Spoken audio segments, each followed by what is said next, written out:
together 4 ounces of prepared chalk, 2 ounces each of polisher's putty and burnt hartshorn. Mr. Hudson, I've run out of plate powder. What is burnt hartshorn? Oh, don't you worry about that, girl. There's some already made up. Oh, thanks. I feel sad cleaning the silver. Makes me think of my Eddie. I wonder how many times he cleaned that old jug. Oh well, best put away till the war's over. I wonder when that'll be. Instead of indulging in unrewarding speculation, Daisy, I suggest you unwrap the big teapot. Whatever for, Mr. Hudson? We'll be needing it tomorrow for the wounded officers' tea party. Wounded officers' tea party? Means I'll have to clean it all over again. Why do we have to have officers to tea? That is no concern of yours, Daisy. It is part of the war effort and sponsored by the Countess of Berkhampstead and Lady Prudence Fairfax. Why does it have to be officers? They wouldn't ask my Eddie to tea, oh no. Not a common Tommy. Common Tommies do not normally have tea in the drawing rooms of London houses. The drawing room's all shut up.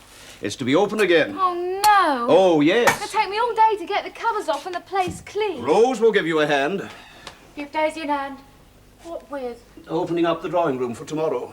Oh, I'd sooner do it myself. Daisy's got all the laundry to sort out. Then I will help you. Oh, no, you won't, Mr. Hudson. You're doing too much as it is.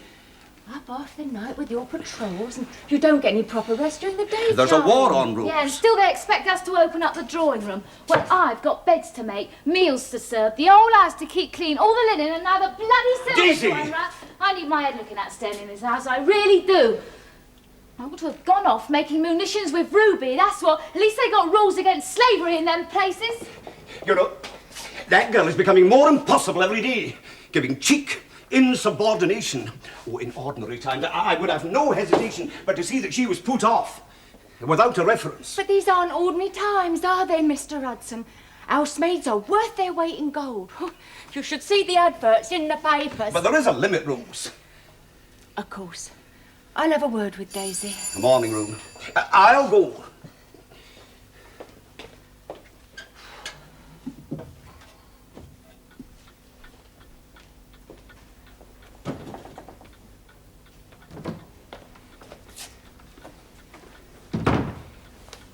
Oh, Hudson. Madam? It's about this wounded officer's tea party. I have decided, after all, not to open up the drawing room. It will put too much work on Rose and Daisy. But madam, they're both... Yes, I know they're both willing, Hudson, as you told Lady Prudence. We could manage, madam. I shall be the judge of that. And my judgment is that we shall use this room. I have ordered a number of small tables in addition to the gilt chairs, and we shall just have to manage in here. There will be 4 ladies present, and you and Daisy and Rose serving. Not Rose, madam. Not in the afternoons. Oh. Well, some of the officers will help hand round. At least I hope they will. How many guests are you expecting, madam? It's hard to say until they come, but... Well, perhaps 20, even 30. I know it'll be a bit of a crush, but... Well, we're all getting used to that. I'm sure the officers won't mind. Better than bully beef from the trenches, madam.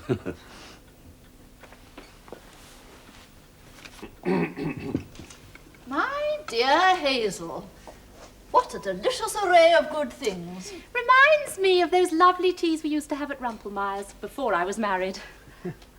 I do hope you've all got good appetites. Well, I have. Hospital food.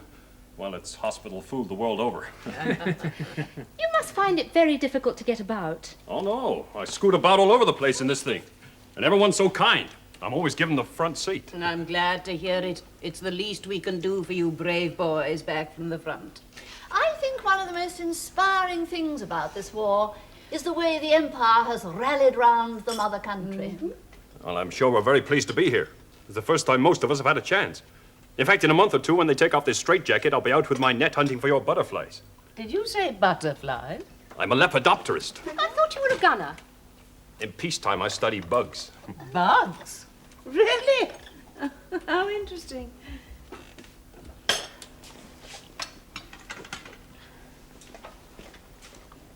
I went to a new show last night. Oh?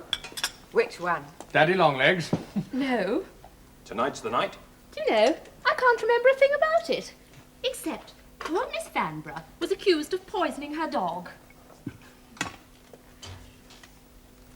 More tea, anyone? Well, some more cake, then. Oh. Oh, come onto your leg. Oh, I'm a damn fraud, that's all I am. Nothing wrong with my legs, except they're hollow. As my brother officers sometimes complain. I believe you were at Jutland, Commander. Yes, indeed I was, Lady Berkhamsted. Indeed, it must have been a moment of triumph for you all when the Hun fleet turned tail and fled for home. Well, as a matter of fact, I have but a vague recollection of that evening, being half seas over at the time.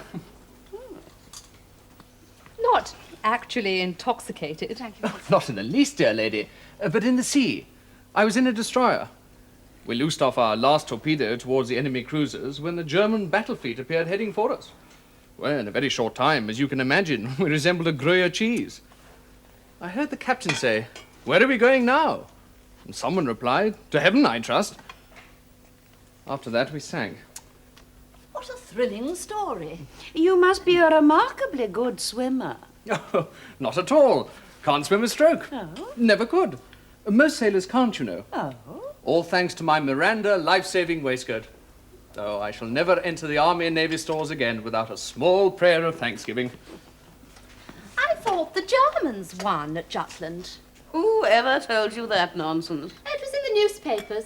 We lost more ships than they did, and poor Lord Kitchener drowned. So sad. That was not the Battle of Jutland, Letty dear. But I'm sure he was drowned. Isn't that why you're all wearing those black armbands? Lord Kitchener was not in the Navy, Mrs. Bowles. I'm always such a silly Billy about that sort of thing. And what does your father-in-law think about it? He's a minister at the Admiralty now, I believe. He doesn't talk much about it, at least not to me. Well, this is a very dull government, if you ask me. Very little better than the last one. No racing, no Sunday motoring. And the Lord knows they'll be stopping hunting and playing tennis next. And it's terrible the way prices are going up. Well, the war is costing £5 million a day. But there are still some topping bargains at the sales. I got this little frock for only £1. At least they brought in conscription. And even made a model of that. Oh, I'm all for them catching the shirkers and making them fight. But now the stupid fools have taken my second footman, who is indispensable. And nothing, it seems, can get him back. Now, the way things are going, Henry and I will have to move into the Ritz for the rest of the war. All by yourself over here, Scandal accomplices. like a mouse. 20,000 claims. More like the owl who sat in the oak. Already lodged at the The more he saw, the less he spoke. The less he spoke, the more he It's heard. possible to have a strong religious We all conviction should as copy anyone this still wise appreciates. old bird. They want to save their skins, that's all.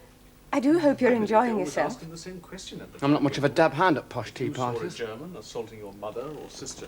and butlers frighten me to death. I believe they Then generally why did you answer, come? I tried to I'm billeted in an officer's hostel waiting for my board, and they come round asking for volunteers. Well, you know how it is. You, and you. We should use them as the Germans do. Drive them in front of the troops. You managed very well with your wounded arm. Where was that, Lady Berkhamsted? Oh, this is just camouflage. To get me free bus fares and sympathy. There's nothing much wrong with me. I smashed 2 machines in a week, so they sent me home. I was getting too expensive for the taxpayer. Douglas Haig will finish off the war with this new. I expect you've seen all the new shows. No, I'm not too familiar with London. Most days I pop down to Farnborough. They're building some ripping new planes down there. We were just discussing this new offensive in France. I wonder when it will start. I've no idea. It's almost the whole army's involved. Everybody's talking about it. Well, that should be nice and helpful for the Germans.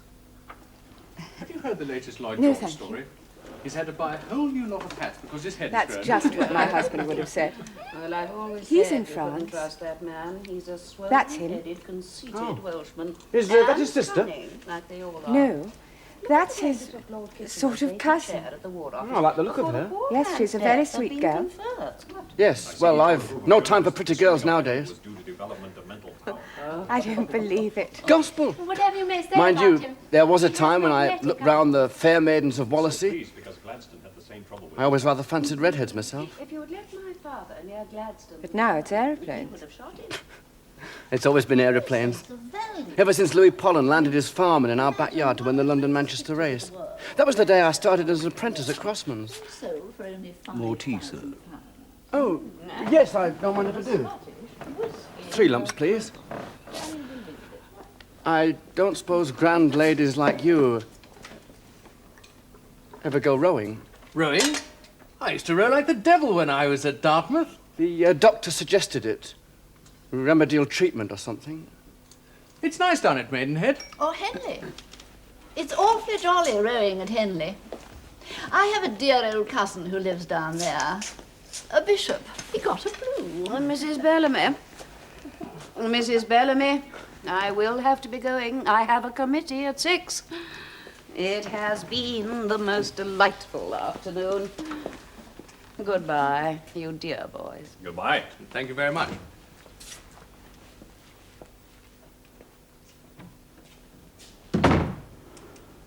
Oh, please sit down.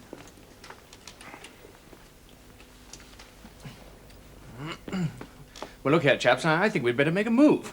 Mrs. Bridges is in a fury. She said she's never seen such a waste of good food, not in all her born days. And we're meant to be tightening our belts. I don't know. There's only 3 of them, Rose. And they was all talking too much to eat. Well, you know what I always say? Waste not, want not. Well, it won't be wasted. Mr. Hudson's going to drop them off at the Union Jack Club on his way to patrol. Here, there was an ever so handsome young airman there. He talked to Mrs. Bellamy for hours and he winked at me. Oh, it's nothing. I'll get winked at and pinched till I'm black and blue, cheeky devils.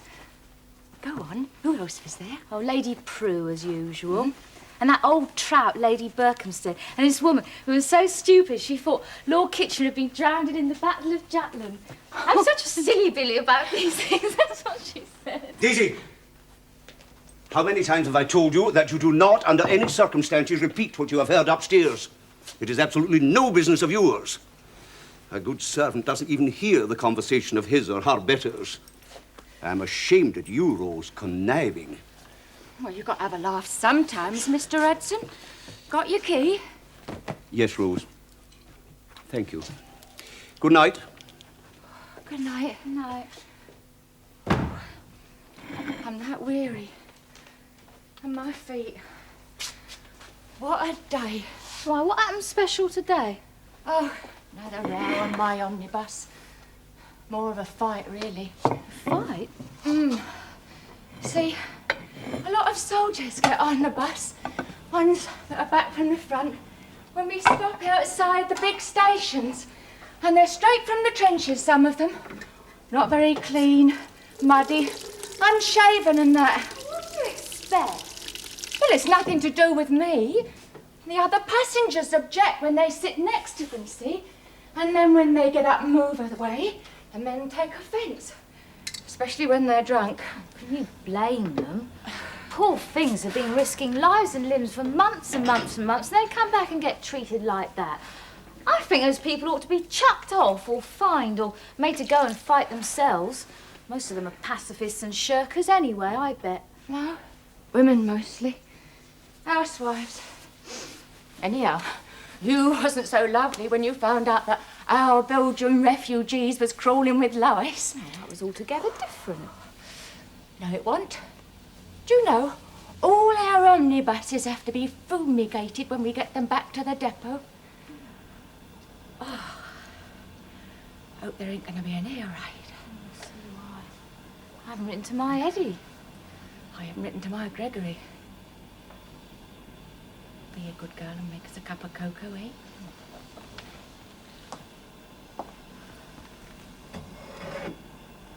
They were saying there's going to be a big battle soon out in France. If they know it, they ought to be saying it. That's what the airman said.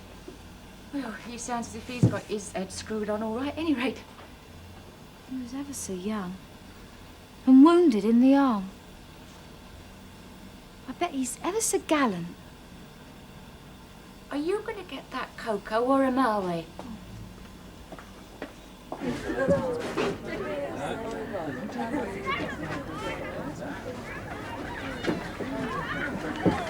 Tea, please.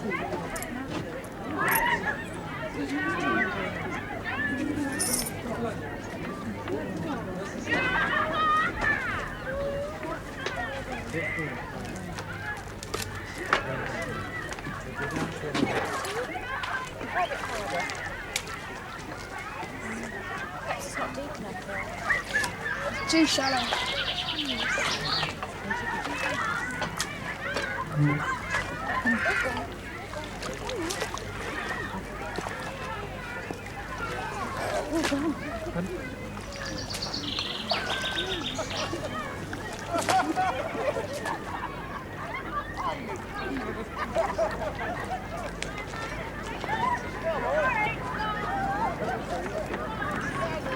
It's nice of you to come with me, Mrs. Bellamy.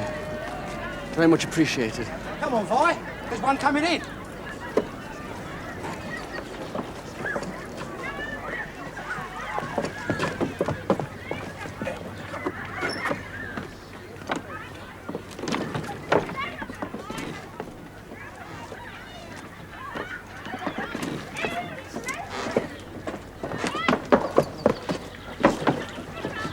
Thank you very much. Come on, out of it. We was here first. Bitch. Well, that's not a very nice way to talk to a lady. I'll pay you later!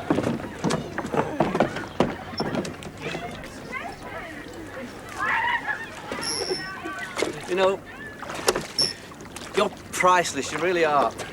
A great lady like you sing off a big lout like that. I let you into a secret. I'm not a grand lady at all. My father's a shipping clerk, and he and my mother, they live in Wimbledon. Well, I don't understand. No, I don't believe it. Don't, it doesn't matter. We've both risen from the ranks. You know, you'd make a bit of a pilot yourself. Oh, why? Well, you're quick, and you've got guts. If you'll excuse me. That was really smart. That was yours, Dad. What's it like, flying? There's nothing like it. Have you shot many German machines? Yes, one or two. I've been lucky.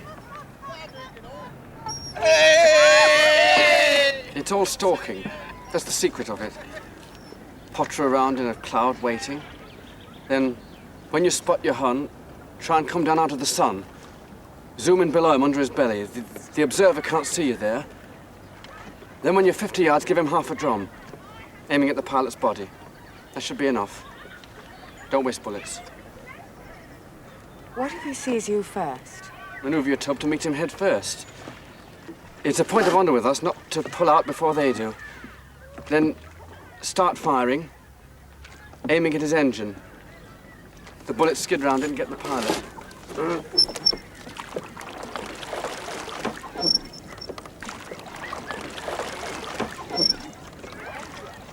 Do you ever mind about killing another man? No. I'm not a bloodthirsty type, really. It's him or you. Another Hun gone. Paying them back for one of your friends that they've got. It's just like shooting a bird or something. Well, I mean, you have to think of it like that. I suppose you do. If you don't, you're in trouble. About a month ago, I had rather a bad time of it. I was on afternoon patrol over Bapaume when I saw a white Fokker two-seater spotting for the bush gunners. I came in, zoom as usual. I don't think he even knew I was there. Then, as I pulled out and turned around to look back, I saw that I'd missed the pilot and hit the observer. Sloppy shooting, but by a fluke, I must have hit an aileron or something because the two starboard wings just fell off like pieces of paper. The machine went down like a drunken leaf. I thought to myself, poor little bugger. Excuse me, I apologize. Well, anyway, I went down after him to finish him off clean, and when I got in close, I saw he had a little dog with him in the cockpit. Black and white dog. I felt like a murderer. I think I nearly cracked up, actually. We were lucky to see her. What if the same thing happened to you? I'd never take a dog up with me. I don't mean that. It couldn't happen to me. Why ever not? I keep my revolver loaded. Ready.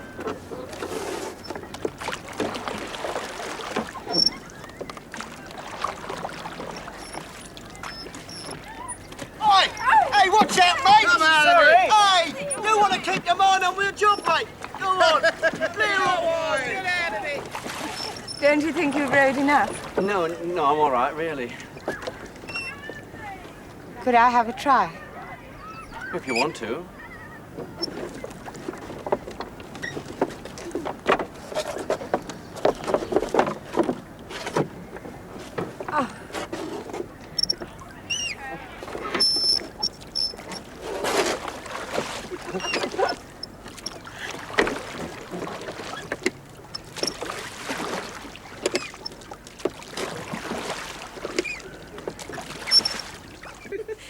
Well, Ems is up at least 3 inches.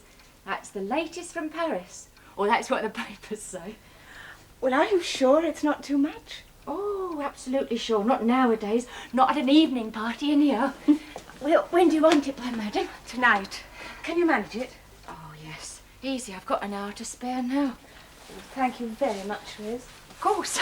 You won't see the full benefit. Not till you slip your petticoat off. Rose! Thank you very much.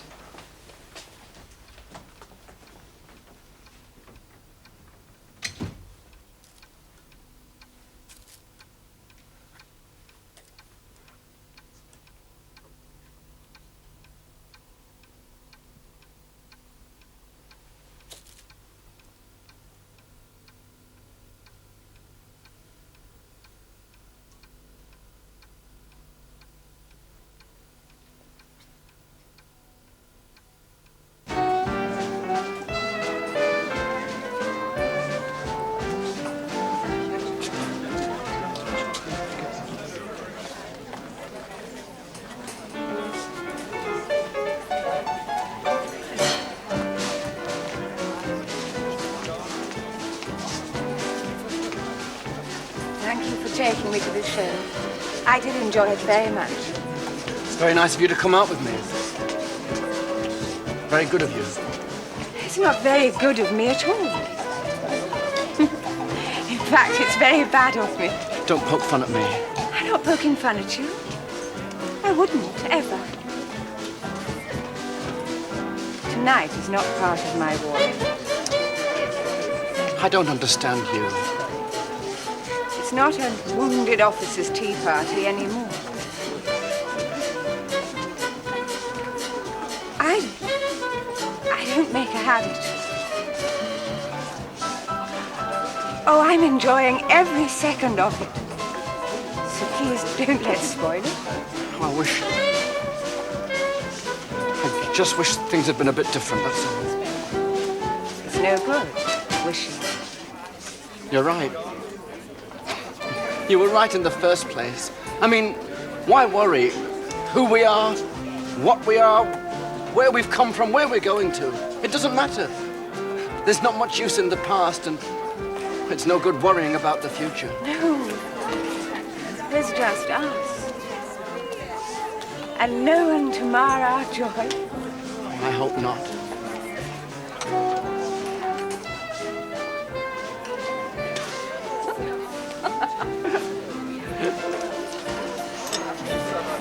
Doesn't look much like coffee. Taste it. Brandy. After 10 o'clock, officers may drink no alcohol. Right, I'll have to go steady, though. Well, I've got my board tomorrow. I don't know what the medics will think if I turn up with my eyes looking like a couple of poached eggs. Do you think you'll pass? Oh, yes, no trouble. And what then? Fly the first tub that's ready over to France. How long? Before you come back? They say you last 6 months out there if you're lucky. 3 if you drink. Be serious. I thought we weren't bothered about the future. Tell them you're not fit. They always give you more leave. That'd be breaking the rules. Then break the silly rules. Aye. Married ladies with husbands at the front don't dance without a gentleman. That's all right. I'm not a gentleman. And they're not silly rules, our rules. And I'm breaking them already. How? You're not supposed to have your heart in two countries at once. That's what the skipper says. Official.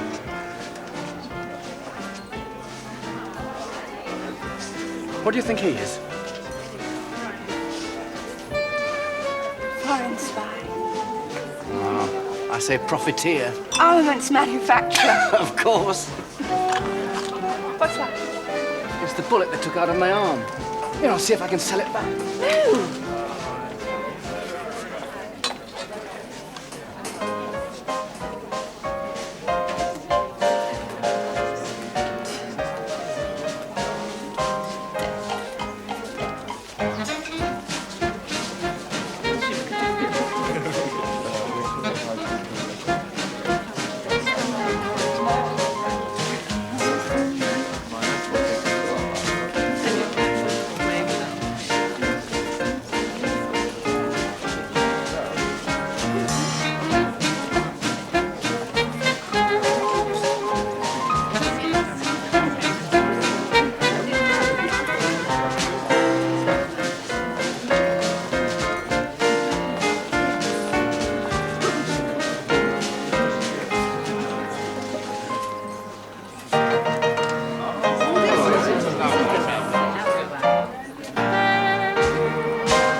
I brought this down from the drawing room, and I'm just off. Rose, is the mistress in the house? No, she's gone out to lunch, and she'll probably be out for dinner too, but I've informed Mrs. B. Seems to be cavorting about all the time these days. Well, I don't know what you mean by that. I really don't. Except Mrs. Bellamy's ever so busy with her war work. War work? Coming back from my period of duty, I happened to see her paying off a hackney cab and opening the front door with her key. Oh, what's so wrong about that? It was 5:30 in the morning. Oh, the canteens on the stations where Mrs. Bellamy works are open all night. Didn't you know that? Unusual to be serving in a canteen in an evening frock, a silk shawl, jewels in her ears and rouge in her cheeks. Well, I don't know what you're implying, Mr. Hudson. I don't think I want to know either. But I do know something. There ain't a person in London what works harder for the war effort than Mrs. Bellamy. And there ain't a soldier that's got a better wife neither. But Rose... And another thing, what goes on upstairs is none of our business. Now, if I heard you say that once, I must have heard it 1,000 times. You're doing too much, if I may say so. And you're getting yourself into a frazzle about nothing at all. If by nothing you mean the old moral order breaking up all around us, I would agree with you. I have the witness of my own eyes every night in my beat. Oh, don't think I don't turn a blind eye to what goes on the top of my bus sometimes. I'm not often myself travelling on the tops of London omnibuses. I have really no idea. Look, Mr. Hudson, there are thousands of young men going out to France from this country every day of the week, most like to get maimed and killed and wounded. Now, are you going to begrudge them a happy memory of home to take with them? Of course not, Rose. But that's not exactly the point. You're prejudiced, Mr. Hudson. You haven't got a loved one and you don't understand.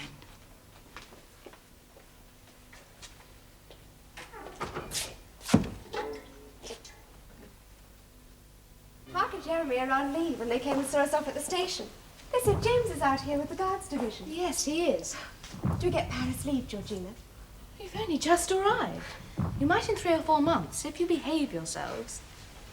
Well, this is pre-operative. When we start taking in, you'll be working in here with me. They'll all be GSW. Gunshot wounds. Gas and medical go the other side. Our job is to get them through into surgery as quick as they can take them and keep them alive in the meantime. How many? 500, perhaps 1,000 a day. Well, last battle we had an overflow of 300 stretchers waiting outside. That was only a small show compared to this next one. Corporal Crow, who drove us from the station, said it was going to be the biggest battle of the war. Bigger than Verdun. Don't listen to canteen rumours. Willie Crow's the biggest liar in the place. When they're brought in, you take them in turn, regardless of nationality. If they're dead, put a blanket over them. One of the orderlies will soon notice. How will we know? You'll know. And get their clothes off any way you can. Use the big surgical scissors or a scalpel if you have to. Do we take off everything? Everything. Including dressings, except for bad head or abdominals, for obvious reasons. You may have a bit of trouble with the Hun officers. They're apt to be rude. They wear very elaborate steel corsets. Personal effects, put in a helmet or something, and label. The rest will be burned. Give them a tetanus, and wash the wounds as best you can. Otherwise, don't touch them unless they're maggoty. Maggoty?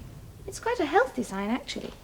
You kill the maggots with ether, then wrap the patient in a clean sheet, and into surgery through there. I'm sure I'll faint or be sick or something. It doesn't really matter if you are. There's a bottle of brandy in dispensary. Hello, Georgina. The Major. Congratulations. James, I'm afraid I'm still on duty. I wonder who that is.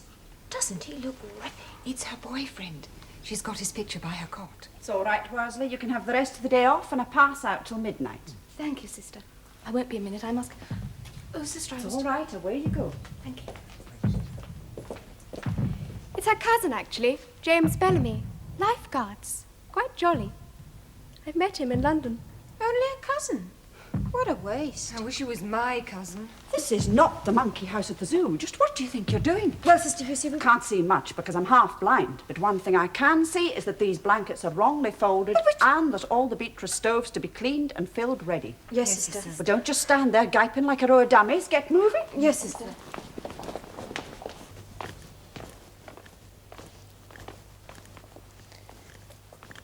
I know that we're really not meant to talk about it, but... Well, are you going to be in this next battle? Yes, of course. But not in the first phase.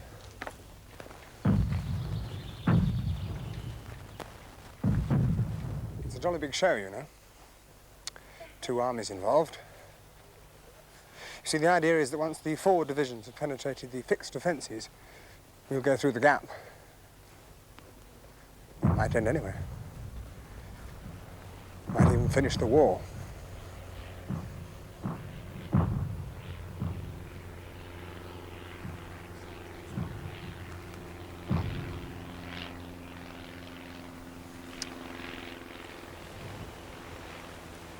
I've got my own machine gun company. Wonderful lot of chaps. Trained to a T. New Vickers guns. Water cooled. 2,000 rounds a minute. Cut a man in half at half a mile. And all the king's horses and all the king's men couldn't put Humpty together again. But we have to try.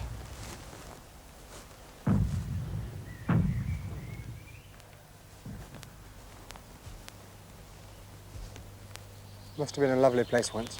Yes. The old lady that owns it still lives here. She's had an awful time. The Germans used the chateau as some headquarters in 14. Looted everything, tore all the priceless tapestries to shreds. Then we came and took it over. Her beautiful garden. She's a princess, an old darling. I met her down here one day tending the graves. What does it matter, my flowers, my garden, she said, when the fine flower of the world is dying around us. Our poor stiffies, that's what the orderlies call them. Quite a few Boche. Yes. Because I can speak German, I often work in the prisoners' ward.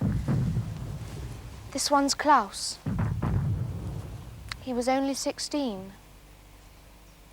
When he was brought in, he had his right leg blown off at the hip and a penetrating wound in his chest. He was very polite and charming. How they can make the effort, goodness knows. He told me he hated the war. At first, he thought it wonderful to fight for the fatherland. Did he know he was dying? I'm not sure. He asked me to write to his parents for him. He didn't understand that there was no way of sending a letter. I've still got it. Maybe one day after the war, I'll try and deliver it myself.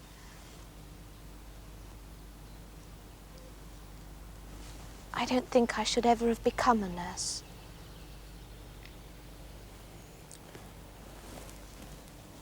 That sister said you were a very good one. Did she say that? She said you were a very brave girl. The mistress isn't expected back for tea. No, Mr. Hudson. Who's that for, then, may I ask? There's a visitor in the morning room. Who? An officer in the Royal Flying Corps. You shouldn't have... Goodness gracious, you know the rules by now, girl. I recognised him. He was very insistent.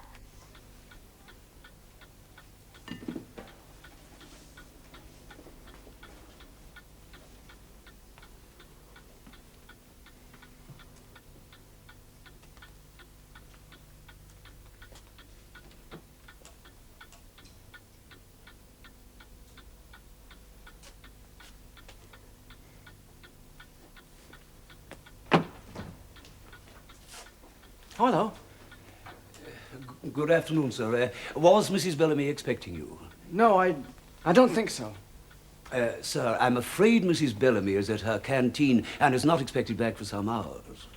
Oh, that's a pity. I've got to fly an aeroplane over to France. Might I take a message, sir? No, it doesn't matter. I'll write a note. Oh, and no tea. No, sir. Well, don't worry. I won't pinch any of the silver.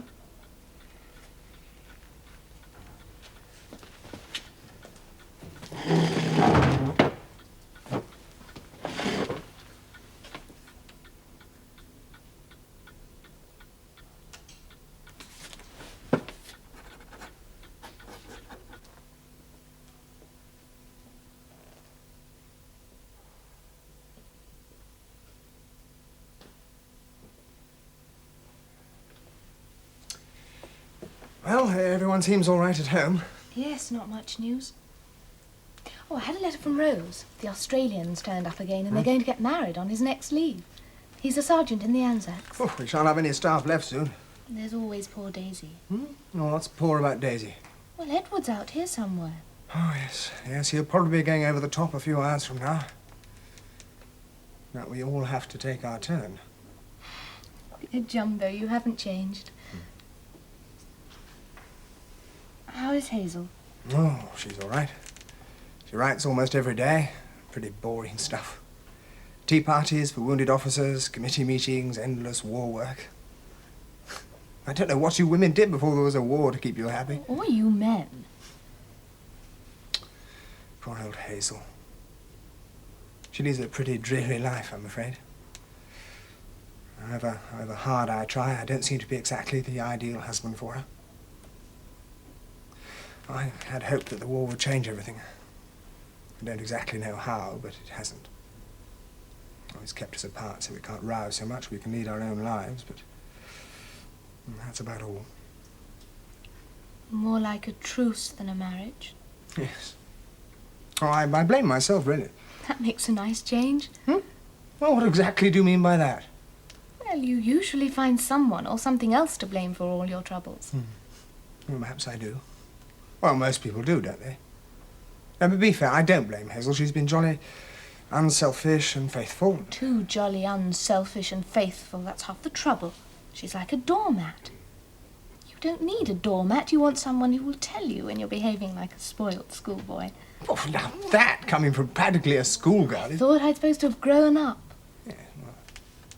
From what I hear, you were spoilt to rights by your mother, and now it's Hazel. It's not fair. I mean on you. Oh, well, how do you mean? Well, for instance, Hazel should never have pushed you back to the front. Oh, she didn't? Yes, she did. She fought like a tiger with your colonel and pulled every string there was. Oh. Oh, I didn't know that. I didn't at the time, not for sure. I found out by chance when your nice adjutant took me out to dinner. Old Philip. Oh, well, if she did, I respect her for it. Oh, she did it because she knew that it was something I wanted very much. I loathed that staff job. I know you did. But if I'd been your wife, I'd have moved heaven and earth to keep you in it, to keep you safe at all costs. Oh, anyway, don't repeat it about Hazel. I shouldn't have told you. Yeah. That's the difference between us. I'm selfish. Selfish about people that I... Oh, about people. I hate and loathe this war. I hate it and everything to do with it. Especially the people that go on saying it's a holy war and that God's on our side. They ought to be locked up or forced to come to this place. See all the mutilated young men. Crippled for life, most of them. Oh, I'm sorry I'm so poo-poo tonight, James. I've drunk too much wine or something. But you still believe in God? No, not anymore. I don't really believe in anything except people. How brave and good they can be. Sometimes I go into the little chapel in the chateau to pray. To keep you safe. But it's to some god of battle that I pray, not to our nice, cosy old Sunday God. Well, how can he exist and let all this go on?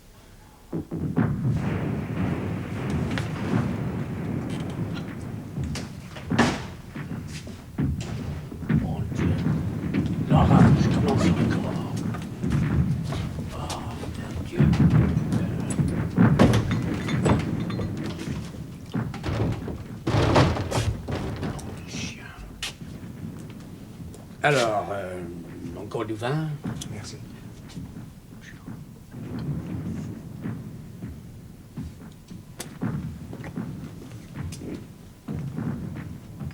What was all that whispering about? He wanted to know if we wanted a room. The French love a romance. Dear Mr. Bully. Why does he call that? Oh, well, the soldiers always try to pay for their drinks with tins of bully beef. Mr. Bully always says, bully beef, no bon. Would you like a brandy? Yes. Monsieur Bully? Oui, monsieur. 2 cognac. 2 cognac. Tout de suite, monsieur.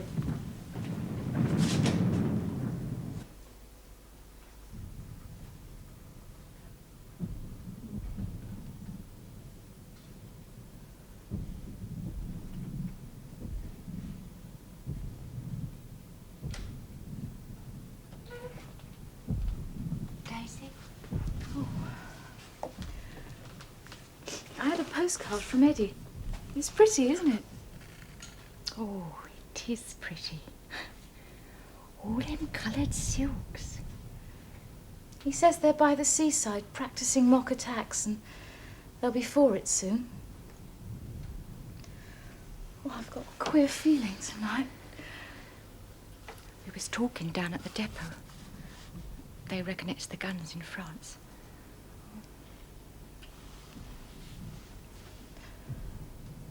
Rose, I hope he'll be all right.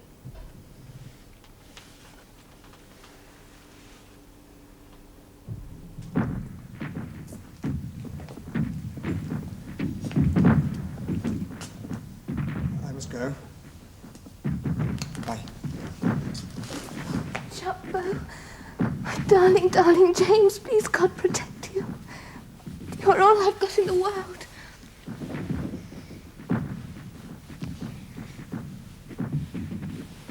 Dear little one.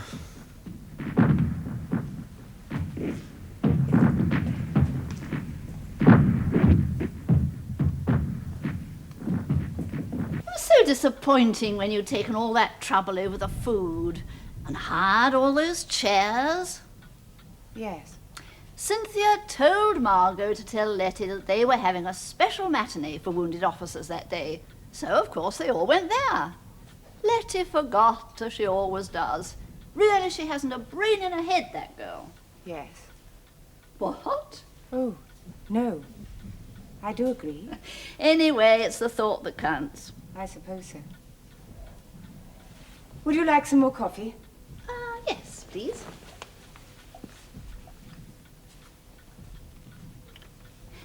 Isn't it exciting being able to hear the guns from France? All ours. The big battle starts at dawn tomorrow, you know.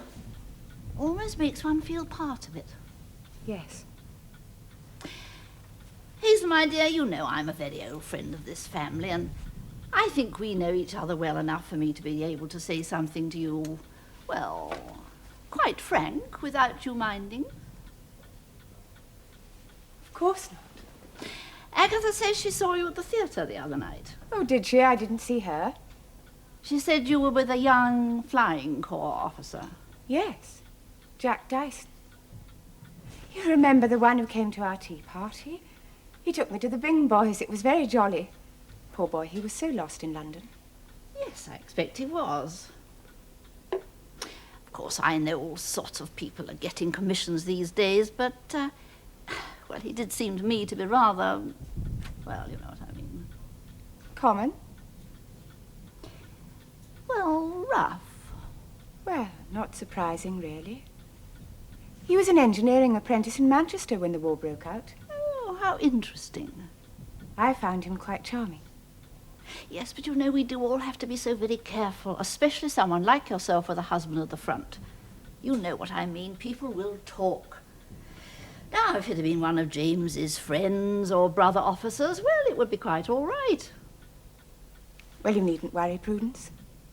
By now, Jack Dyson is back in France. Well, there we are then. It was just a tiny bit of advice from an old friend.